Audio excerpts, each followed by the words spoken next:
10:35 with the big match on Sunday at 6 on ITV1.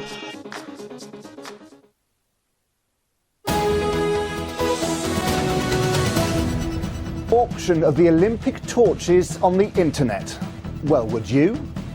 Yeah, I mean, I won't be selling mine on eBay, put it that way. There's growing anger this evening as torchbearers cash in on their moment in history. Also on the programme, a family demands justice over the murder of a private detective who was investigating police corruption. And the bond between 007 and London, revealed in the trailer for his latest film.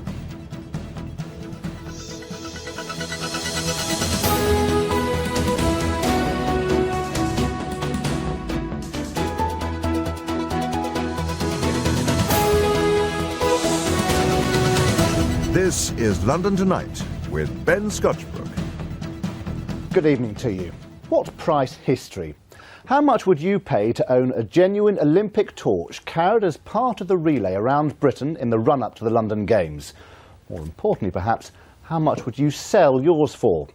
There's growing uproar tonight that people given the honour of running the relay have been auctioning their torch for cash. One of them reportedly sold for more than £150,000.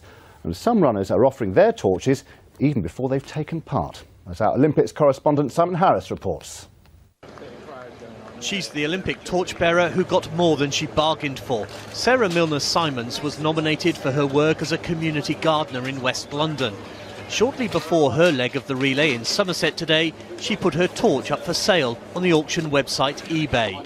Initially I wanted to cover the cost of the torch, which is a couple of £100, and so when the bidding came in at £153,000, I was amazed. However, it's not really that simple.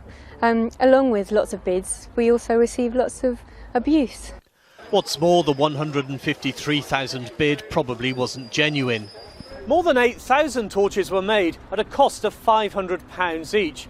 Some torchbearers chosen by corporate sponsors get to keep them for nothing. The rest can buy their torch for £215. And they've been queuing up to advertise on eBay. Already asking prices and even bids, it seems, are in six figures. I am running with my torch on the 9th of July 2012. This is a 100% genuine torch and stand. Be one of the first to own this amazing piece of history. Running with the torch on the 14th of the 6th, 2012. This torch was one of the first 100 torches used in the opening day.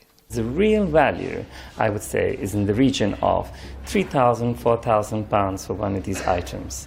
You know, it's a gimmicky thing. It only means something to the person who actually runs with that torch. Dorothy Parlett from Woodford Green in Essex won silver in the women's 100 metres at the last London Olympics in 1948. If it's true that people are actually trying to get them on eBay to sell them before they've actually used them, I think that's absolutely appalling anyway.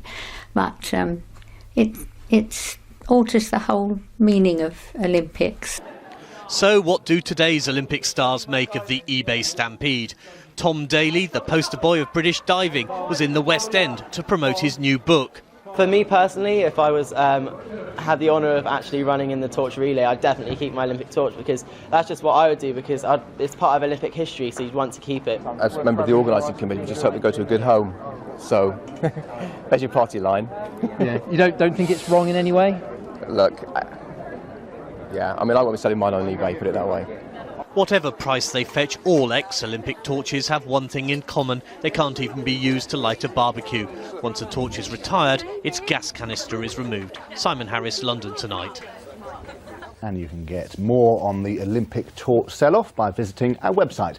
That's itv.com/London. And you can also read some of the comments that some of our viewers have been leaving throughout the day. It's emerged that more than 50 police forces will contribute officers to watch over the Olympics and Paralympics. The Met also confirmed today that 9,500 officers will be on duty every day in the capital during the Games. But it also insists that it will be business as usual elsewhere, that the policing of other crimes will not be neglected. Our reporter Ria Chatterjee is at Scotland Yard tonight. Ria. Well, police say at the very heart of their Olympic security strategy is this idea of the Bobby on the beat. So whilst there will be high security at all of the Olympic venues, most of the officers, they say, will be working on the street unarmed at the busiest and most crowded places. Now in London, as you say, there will be 10,000 officers working on the Olympics alone. So what implications does that have for non-Olympic related crime? The police say they are fully prepared. We've pulled a number of levers, so annual leave has been reduced, days off have been reduced, and we've cancelled all training, and that's happened in all police force areas. That enables us to get more officers out on the street. When you dial 999 today, you'll get a policing response. In games time, you dial 999, you get a policing response. There will still be officers out patrolling their communities on the Safer Neighbourhood team, so core policing will still be delivered. And what I'm happy to say is in games time, we will have all of these extra officers around as well. Now, the policing period is due to last 105 days, starting with the venue search phase and slowly reducing over the course of the Paralympics. Specialist officers will be deployed from a variety of units, including the firearms, marine and public order units. The Home Office are providing financial backup for all of the extra officers needed, but the final cost of this operation won't be known until the Games are over. Ben. Ria Chatterjee, thank you. And one more Olympic development for you. The transport arrangements giving priority to Olympic officials during the Games were condemned today in the House of Lords. Baroness Ducey, who's also a member of the London Assembly, objected to Olympic officials being treated like gods. How can ZIL lanes for chauffeur-driven limousines and traffic lights that automatically turn green as they approach be justified when it results in gridlock for the rest of London? Sooner or later, some host city must have the courage to stand up to the IOC and say, enough is enough. We will treat you happily like honoured guests, but we are not prepared to treat you like gods. All right, well, away from the controversy about selling Olympic torches, London's Paralympics reached a milestone today. In exactly 100 days' time, we'll be enjoying the opening ceremony of what will officially be the biggest ever Paralympic Games. The launch event took place in Manchester today, coinciding with the launch of the Paralympic World Cup. Come the 29th of August, 4,200 competitors will be coming to London, representing 165 countries. That is 19 more than in Beijing 4 years ago. The Paralympics is obviously the pinnacle of what we train for every 4 years, and you know, I can remember some of the best memories of my life being in Beijing and in Athens, and I'm sure London's going to be pretty similar and up there with those. Well, with 100 days to go, it is the ideal time for us to start profiling our potential Paralympic medalists. And in Andy Lapthorne from Pinner, we have a real medal hope in the wheelchair tennis. He's played in plenty of tournaments, but Andy says the 2012 Games are the big one, especially as they're on home ground and half his family lives in East London. Here's our sports reporter, Sally Williams.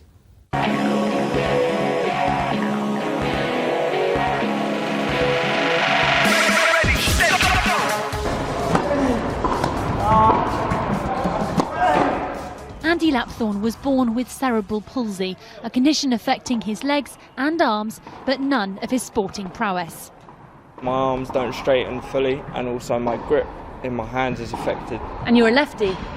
Yeah, lefty. When I first started, we sort of tried both hands, me and my coach, and then we decided that the left hand was the best way to go. You're ambidextrous? Yeah, I can play. That's brilliant. Let's see which one works better. Yeah, that was literally what we did back when I was about 12 years old, and when I first started I played with both hands. Now, aged just 22, he's ranked 4th in the world at singles, has twice won the Australian Grand Slam and wasn't going to let the well-known basketball Paralympian Ade Adapitan beat him either.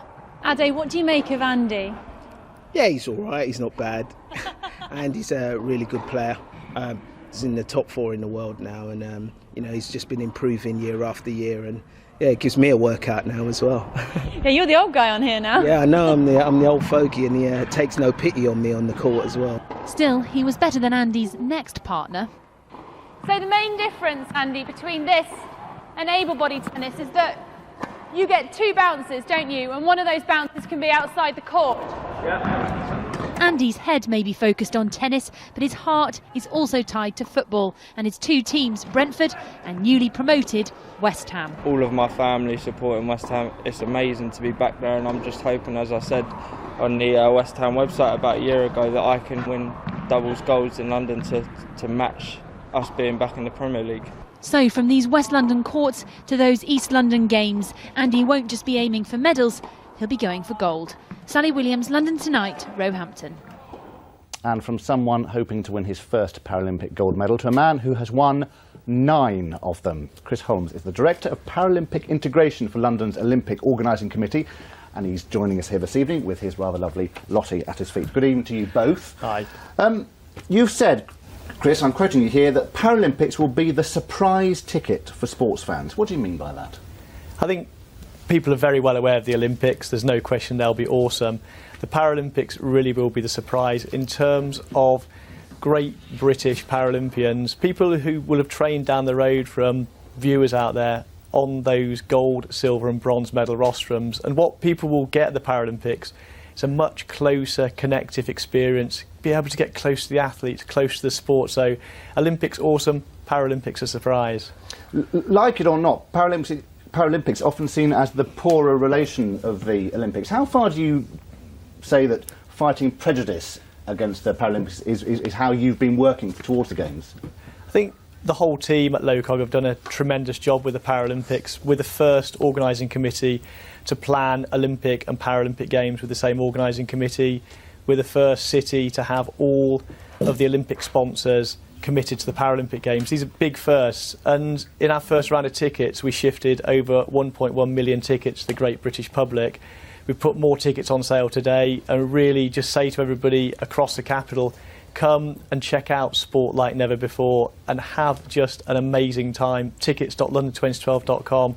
Get a ticket. These games won't be coming here again in our lifetime. And is that because the British organisers get it more, or because there is a changing trend internationally? I think it's a great time for the Paralympics as a movement, great for them to be in London. We created the Games here in 1948, so they're coming home for the first time in 64 years. That's a fantastic opportunity for people. And what we've done with the tickets is to say to people, perhaps if people have never been to a Paralympic Games before, we've created a ticket, a day pass ticket. So perhaps you get an Olympic pass and see maybe 5 Paralympic sports in that one day, to have a really connective experience and see some sports that perhaps you'd never heard of before coming to the Games, such as goalball or wheelchair rugby. I have to ask about the Olympic torch sell-off. What do you make of it, all these people selling off their Olympic torches, some of them before they've even done the relay? I think it's their property. The greatest thing about the Olympic torch and the Paralympic torch is it's a fantastic, iconic piece of British design, and we hope all of them go to a home where somebody really loves and appreciates just what a spectacular, special, iconic design it is. Chris Holmes, thank you very much indeed, and Lottie has been perfectly behaved, let me tell you. Thank you. Now, a father is in a serious condition in hospital this evening, apparently after throwing himself on top of his son to shield him from a gang hitting him with bats and stabbing him with knives. Bernard Fitzpatrick's bravery, however, wasn't enough to save his 25-year-old son, Luke, who died after the attack outside a pub in Dollis Hill on Saturday. Our reporter Piers Hopkirk is there this evening with more details. Piers. Well, Ben, as you say, it was Saturday night that Luke Fitzpatrick was stabbed to death on the corner of that street just behind me. And as you can see, this evening, family and friends are gathering there at what has become a makeshift shrine to him. Flowers, balloons, football shirts and scarves have all been laid there in his memory. Now, in terms of what exactly happened on Saturday night, as we understand it, Luke had been watching the Champions League final at a pub which is just some 100 yards down the road called the Oxen Gate, and according to a friend, may then have been involved in some sort of argument at a nearby shop at half-time. Regardless, at the end of the match, a gang of armed men arrived back at the pub demanding to talk to somebody. Luke was grabbed, He was pulled up as far as this junction behind me, and there he was stabbed. As you said, his father leapt on his body to try and protect him, but he too was stabbed. Luke was pronounced dead at the scene. A post-mortem found he died from a stab wound. His father remains in a stable condition in hospital. This took place outside a busy pub. Presumably lots of people saw what happened. Well, absolutely. It was 11:30 on a Saturday night, so although it was late, of course, the Champions League final had only just finished, but the pub would have been busy, and this is a busy stretch of road here in Dollis Hill. Police are appealing for witnesses to anybody who may have seen anything. They have made arrests. 2 17-year-old men have been questioned and bailed, as well as a 31-year-old man. Piers Hopkirk, thank you. The family of a private investigator who was murdered says the latest official report into his death is useless. Daniel Morgan was killed with an axe outside a pub in Sydenham 25 years ago. It's believed he was about to blow the whistle on police corruption. An estimated £50 million has been spent on inquiries and investigations since, but his family is still fighting for the truth. This report from Ronke Phillips. Alistair Morgan has waited more than a year for this moment, and yet when he was handed the report, he says the weighted document told him nothing he didn't already know.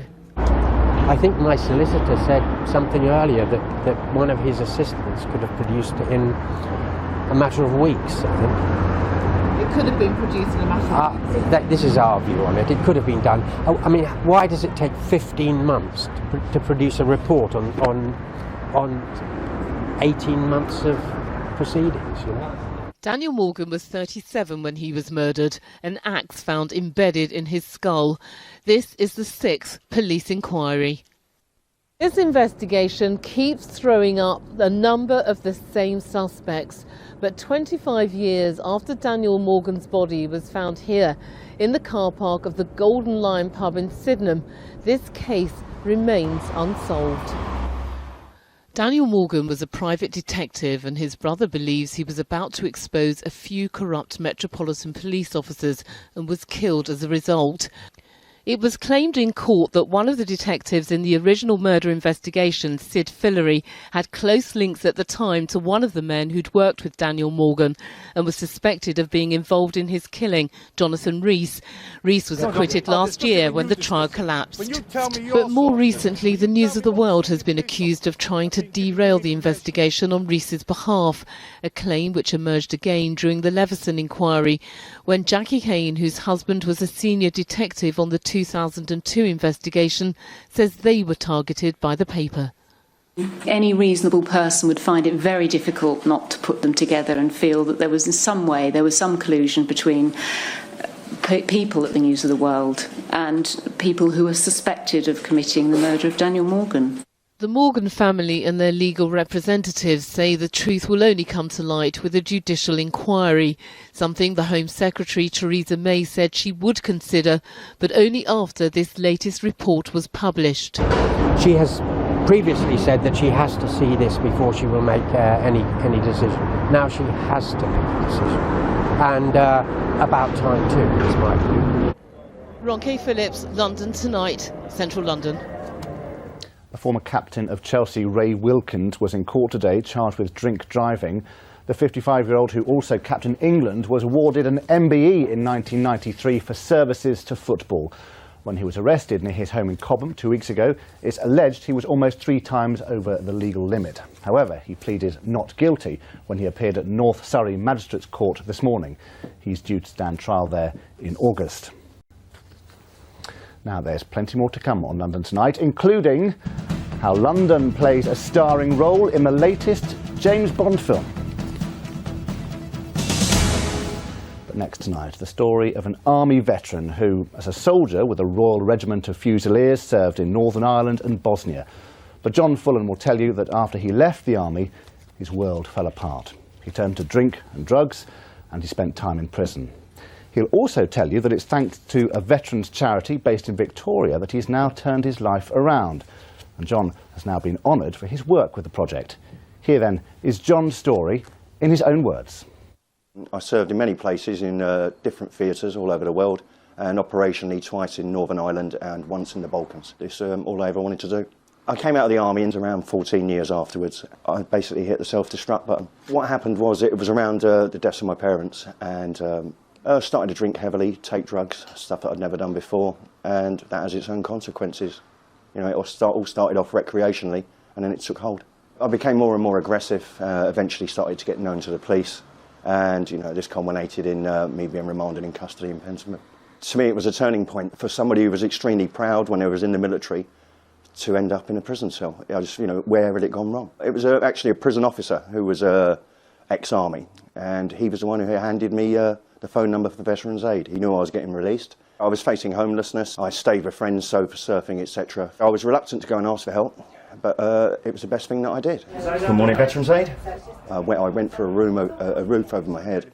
I never realised it was going to be the whole holistic package of me being able to train and re-educate myself and go off on a different tangent and actually look towards doing a career where something that I was passionate about.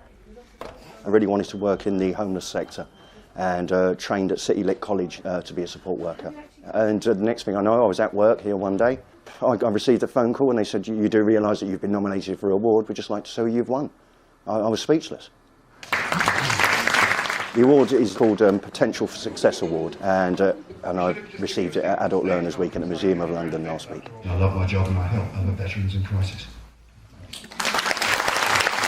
It's hard to, you know, say it in just a few words, but, you know, I'm confident again. You know, I really felt everything was going against me and I would never be able to work again because now, you know, I had a criminal record, etc., but it hasn't been the case. I just want to move on. Excellent, stay right there. John Fullen, who has been honoured for his work with fellow ex-soldiers. On some football now. And what happens next for Chelsea? You might have thought that a manager who led his team to victory in the Champions League, not to mention the FA Cup, would consider his job as safe as houses. But after Chelsea's victory over Bayern Munich on Saturday, Roberto Di Matteo still hasn't been signed up for the long term. And there are question marks too over the future of both their £50 million striker Fernando Torres and Didier Drogba, who scored the winning goal on Saturday. Here's Phil Bales. It's all in his hands now, the Roman Emperor, thumb up or down. The supporters, according to fanzine writer Tim Rolls, are making their united view known across social media. Talking to people in Munich and at the airport and looking at Twitter today, it's clear almost everybody wants Di Matteo to stay, but obviously it's not the fans who make the decision.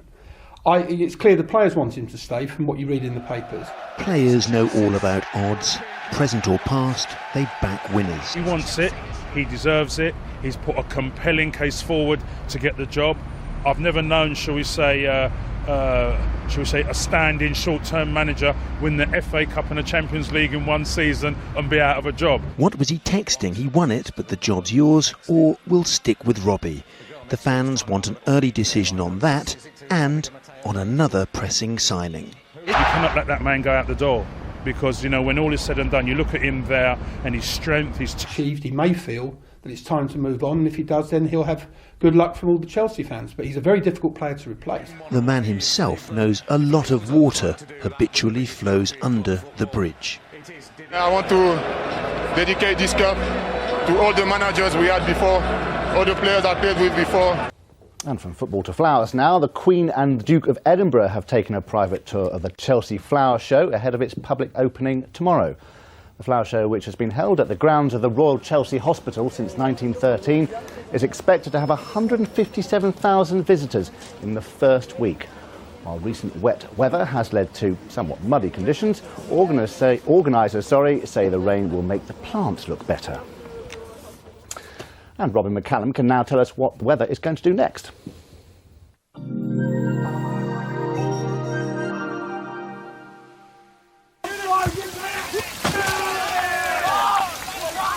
British weather can be a right pain in the... Anadin, sponsors of the London Weekday Weather. So then, variable cloud amounts tonight, and then tomorrow's looking very good indeed. It's going to be fine and warm for all of us. So then tonight there will be a bit more cloud out to the east of the region, but this will gradually move westwards throughout the hours of darkness, but it won't be a cold night. Temperatures at lowest down to 9 degrees, but for most of us staying in double figures. Then tomorrow morning, a largely cloudy start, but before too long the cloud will begin to break up. There'll be some glimmers of brightness, and very quickly those temperatures will be responding to the early sun. By the afternoon, it's very nicely broken cloud, plenty of sunny spells, lighter winds as well, and in the best of the sunshine out to the west, really good temperatures, highs of around 25 degrees Celsius, that's 77 in Fahrenheit. And beyond that, another good day for both Wednesday and Thursday. Temperatures likely to get up to 26 on Thursday, slightly cooler on Friday, but plenty of sun, a bit more of a breeze from the east. Anadin, sponsors of the London Weekday Weather.